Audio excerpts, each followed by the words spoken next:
all these jobs that we have long assumed were by the book, good faith. They are recruiting the thousands of people they want to join the administration, not as civil servant experts or scientists or lawyers, but as their loyalists.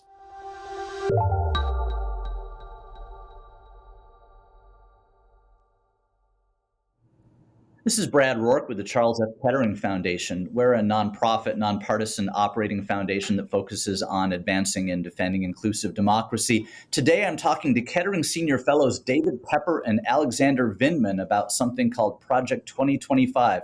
Thank you for being here. Thank you for having me on. David Pepper, I'll start with you. Kettering Senior Fellow, former chair of the Ohio Democratic Party, author of numerous books, including my personal favorite, Laboratories of Autocracy, Painter, Substacker, Renaissance Man. What is Project 2025? Well, even though Donald Trump apparently is trying to claim he doesn't know what it is, it's actually been in the works clearly for a long time, put together by an outfit called the Heritage Foundation, but a broad cross-section of sort of right-leaning conservative groups and others. And it's basically the game plan of what these groups want to see done should Trump win this November. And, you know, people plan for things all the time. I guess a lot of people would do that. It's the content that should scare everybody, because this is not at all subtle what they're trying to do. And there's, you know, we could spend hours on it. I think it's 1,000+ pages. But I think in the end, and you saw Donald Trump sort of run away from it the other day, it's absolutely toxic to almost, you know, to every American value we have, going back to the founding about the way our government's supposed to work and about core values and core freedoms. And we get into those details, but it's this very long, explicit plan. And in one way, I guess I'd say, you know, you see right now a lot of candidates sort of hide what they really want to do. I guess we can give these folks credit for being open and transparent, but that what they're being transparent about would turn this country upside down.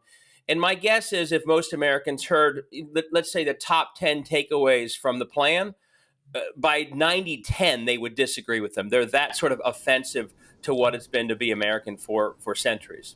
Well, let me flip it to Alexander Vindman, Lieutenant Colonel Alexander Vindman, also a Kettering Senior Fellow, former Director of European Affairs for the National Security Council under Donald Trump, U.S. attaché to Moscow and Kyiv, listener to A Perfect Phone Call, and also a Substacker and Renaissance Man.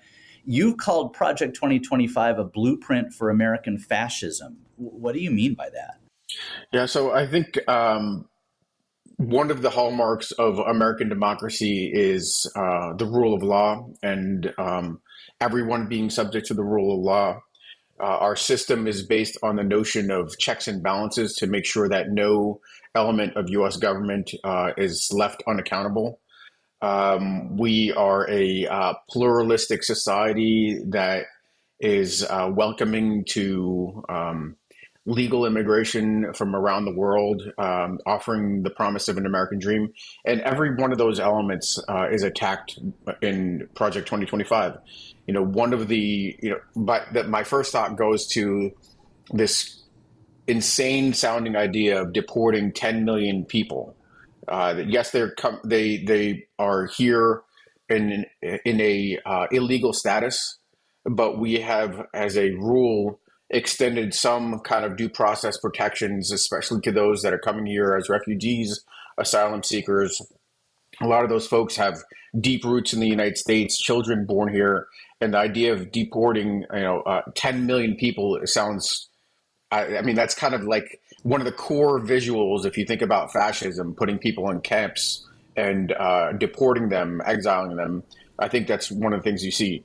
One of the things that also deeply troubles me is the fact that you have a system that eliminates checks and balances and checks on presidential power. They would couch it as a way to advance these planners. These extremist planners would couch it as a way to enable the president's agenda. But in reality, it would call for the firing of some 50,000 civil servants that are in a professional role, abiding by rules and regulations and norms, and would be replaced in this plan by loyalists whose only qualification is loyalty to the commander in chief and to this extremist agenda. And you would see, you would not have the kinds of things that occurred in the first administration, where there was the Muslim ban was instituted within the first opening days and was quickly reversed because it was found to be unlawful. And all these types of things would just quickly unravel. So it is a fascist blueprint. It is deeply troubling and certainly extremely unpopular by the population, center, right, and left. It's hard to imagine libertarians that would want this kind of government overreach. And that's why you see Donald Trump trying to distance himself. But in fact, he's trying to distance himself from his closest allies, the folks that have been in his inner circle, the folks that he's lauded, repeatedly throughout the years. What would the effect on the United States military be of Project 2025 if enacted? Yeah, so one of the first things that there's a whole template for this, the steps that they would do to ensure they get the people they want.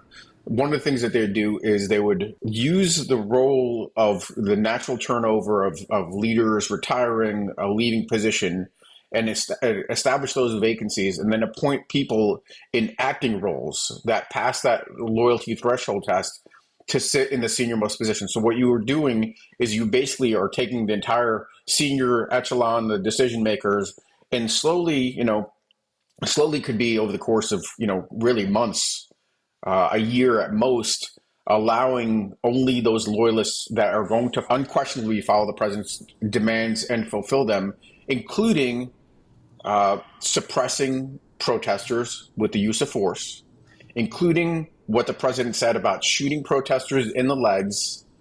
You wouldn't have that kind of, you wouldn't have a military leader that would question those kinds of illegal orders. So that is an extremely dangerous turn of events for this country. David Pepper, you mentioned that a lot of think tanks create blueprints for transitions of power. So what do you say to the point that, like, isn't this just kind of a normal thing that think tanks do? And what's noteworthy about this version versus any other attempt by a think tank? This is being written by the people who staffed Trump when he was president and who are talked about as his future chief of staff. As they literally, and to make it even more clear, it's not even just a plan right now. If you go to their website, there's a video where they were recruiting, literally a video that has, I think, Stephen Miller in it. It's got Trump's press secretary in it, where they are recruiting the thousands of people they want to join the administration, again, not as civil servant experts or scientists or lawyers, but as their loyalists. So it's literally already being recruited from. So it's a plan that's already being activated, and it's tied intimately to Donald Trump. Here's an example. I think the most, and I agree on the mass deportation, a national abortion ban. I think if you read closely, IVF wouldn't survive Project 2025. But in the big picture government sense, the most sort of the dramatic change of what we've been used to is the replacement of thousands of public servants with loyalists. We're talking here DOJ lawyers who are doing the president's legal bidding, doing the revenge he talks about as DOJ lawyers, as FBI agents. I mean, it's literally, putting into all these jobs that we have long assumed were by the book, good faith, independent, with a loyalties to something beyond who the president was. Wall set up, all that's gone. The key step in that plan is something called Schedule F. Yeah, Schedule F. Schedule F. Schedule F was the executive order Donald Trump signed in 2020. It was rescinded by Biden.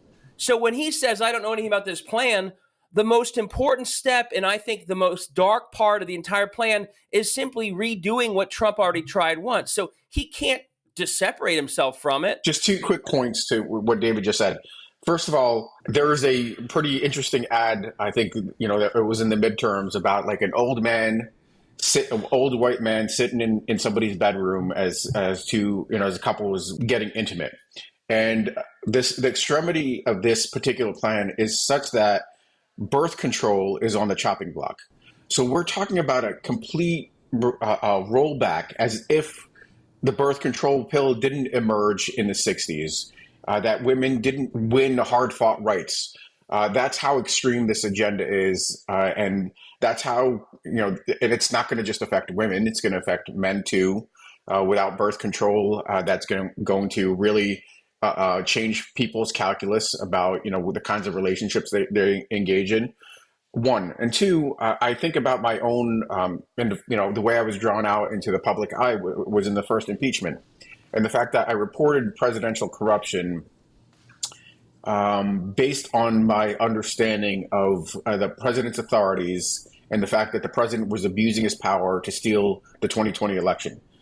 Given SCOTUS decision and this Project 2025 plan that's in place, I don't think that civil servants will be able to respond in the way that I did back then, reporting presidential corruption.